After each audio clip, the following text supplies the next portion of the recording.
It'll be so we'll start there. Assalamu alaikum. Thank you, dear listeners, for tuning in. Today we're going to be covering a topic which is pertaining to the Quran. Some people had a question regarding whether or not reading Quran without understanding or tadabbur is it considered useless? But how can we really understand the Quran if we don't understand Arabic? What are some guidelines that we can follow to help us build a deeper connection with the Quran, inshallah? So I will turn it to Sheikh Mujtaba to be able to enlighten us on this topic, and we hope that you can all benefit, inshallah. أعوذ بالله من الشيطان الرجيم بسم الله الرحمن الرحيم وصلى الله وسلم على سيدنا ونبينا محمد وآله الطيبين الطاهرين اللهم صل على محمد وآل محمد السلام عليكم ورحمة الله. Thank you for making this platform and this opportunity, and thank you for your questions. Without those questions, we wouldn't be able to reflect and have deeper understandings. So I thank those who are sharing their questions, and we hope that more and more of you would come and ask your questions, send your questions, and therefore we are able to reflect and perhaps all benefit equally or collectively. The question on hand is actually something that I have spoken about often, and I have gotten mixed responses. But it is important. It is the Holy Quran. It is the most important book. It is the message from Allah subhanahu wa ta'ala. So it is essential that we have a better understanding of the issue.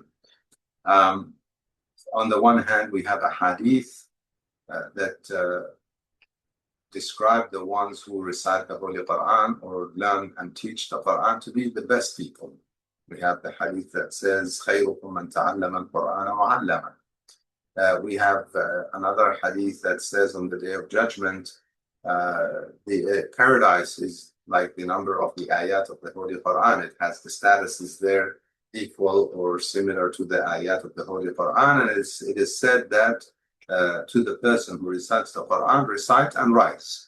So for some people, the goal is to learn more and more of the ayat of the Holy Quran. In some cultures, they celebrate. Okay, my son recited the Quran in full, or my daughter, I'm just sharing words, not my son, but some might say my daughter recited, she read the Quran 4 times or something of those natures. Or even some who might say, oh, I've memorized this many chapters of the Holy Quran, or this many parts, ajza of the Holy Quran, and so on. So these things are there in the community, and people have this understanding. On the other hand, we have hadith. We have, in fact, ayat and ahadith condemning people who do not do tadabbur. Okay, they recite, but they don't do reflection. Tadabbur is to reflect, to ponder, to try and understand, analyze, and try and understand. So that we have a hadith. The Quran, for example, says, أَفَلَا يَتَدَبَّرُونَ الْقُرْآنَ أَمْ عَلَى قُلُوبٍ أَقْفَالُهَا. Do they not do tadabbur or reflect and ponder on the ayat of the Holy Quran, or are there seals on their hearts? Who are the ones who have seals on their hearts? So we're speaking about the deniers, we're speaking about the hypocrites who have seals on their hearts.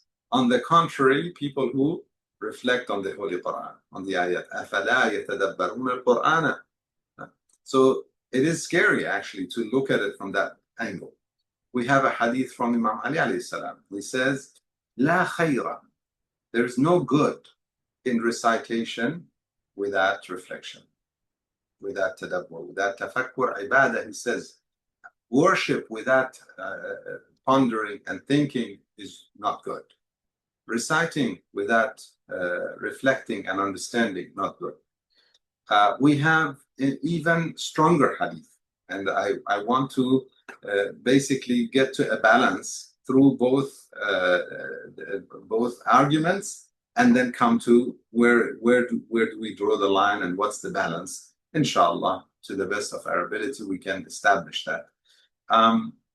Another hadith says, perhaps somebody is reciting the Quran while the Quran is cursing them. وَالْقُرْآنُ رُبَّ قَارِئٍ لِلْقُرْآنِ وَالْقُرْآنُ يَلْعَنُ. We have a story, a very famous story of Imam Ali alayhi salam walking in Kufa with some of his companions, and they heard a beautiful recitation of the Holy Quran. And the person who was praising him was stopped by the Imam. Imam Ali alayhi salam stopped him and said, "Don't rush in judging." And so he said, "I was surprised." The narrator says, "I was surprised. I was very shocked by the reaction." Just like some people are shocked by what I said about recitation with that reflection. The man says, "I was shocked by the reaction of Imam Ali alayhi salam until the Imam reminded me of this individual in Nahrawan as being one of those who fought against Imam Ali alayhi salam. The people of Nahrawan committed some of the worst atrocities before the Imam set out to fight them and to stop their movement, which was a crazy movement. Essentially, all Muslims agree that it was crazy. Even the enemies of Imam, imagine the people who had committed brutality and crimes, considering somebody to be that crazy, and they called them the Khawarij and so on. So this reciter was amongst them. The narrations tell us of the individuals who came together and decided to assassinate Imam Ali alayhi salam, or some of those who decided to fight against Imam Hussein alayhi salam. Some of them were people who worshipped often, and some of them recited the Quran. So again, we cannot put a blanket over anyone who recites and say good. And can we say about recitation not good?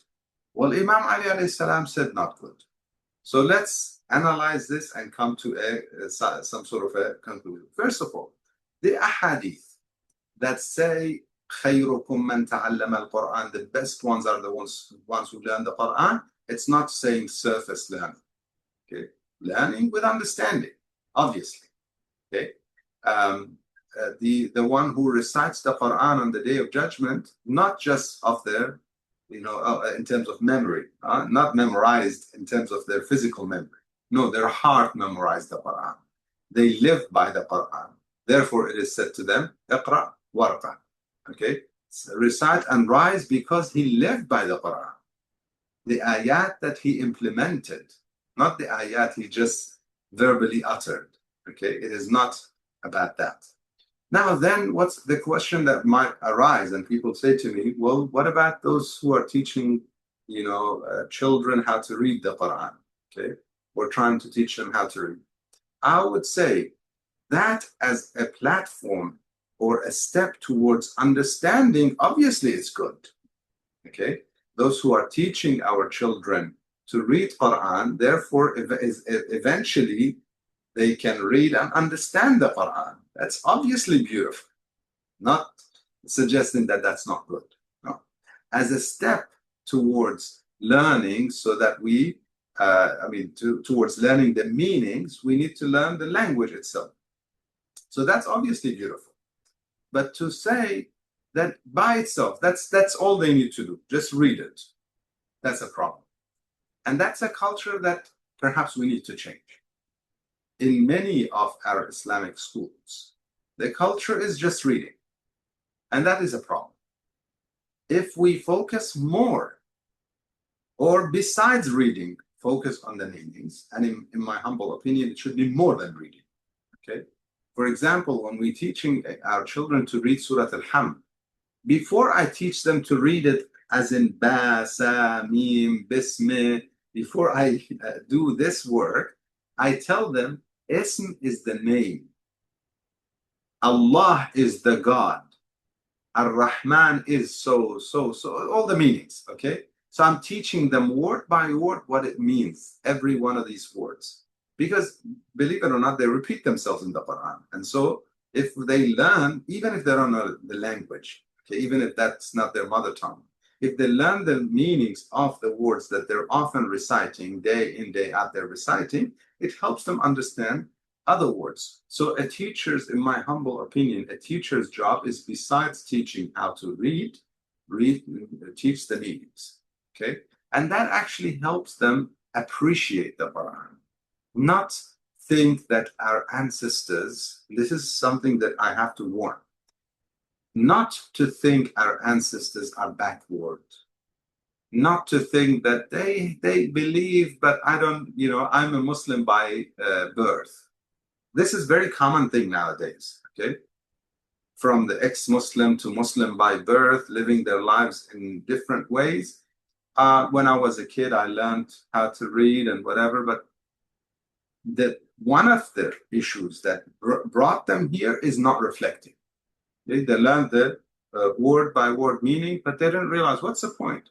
Okay, and we are not parrots. It's not about the sounds, it's about the meanings. So we need to shift our focus from focusing to learn or just to learn how to read to focus on learning how to understand the Quran. That is what I'm trying to call for. Now, there is another question that's related that I will also address, which has to do with reading the translation versus reading or understanding the Arabic. And some said, you say, if you don't understand the Arabic, read the translation. But then you say, to understand well, you have to read the Arabic. How do we put those together? What I would say in very simple terms, and I hope this will explain it, very, very simple terms. If one does not understand Arabic, reading in Arabic isn't going to do them any good because they cannot reflect. There's no reflection on it. Therefore, it's not really helping them understand.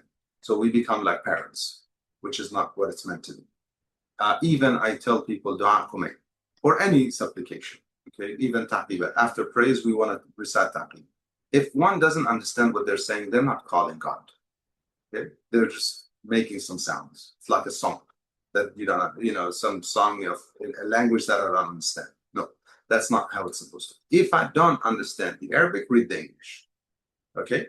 Now, to understand Quran better, deeper, definitely the Arabic is the right language to learn, to understand, to have the better and deeper understanding. Therefore, at least some of the words of the Quran we should know the deeper meanings of, and the Arabic itself. Like if one hears the word, let's say, shukr, they need to understand what it means. If they hear the word zakat, they need to understand what it means. If they hear the word, even the simple things that we day in, day out hear, Allah, okay?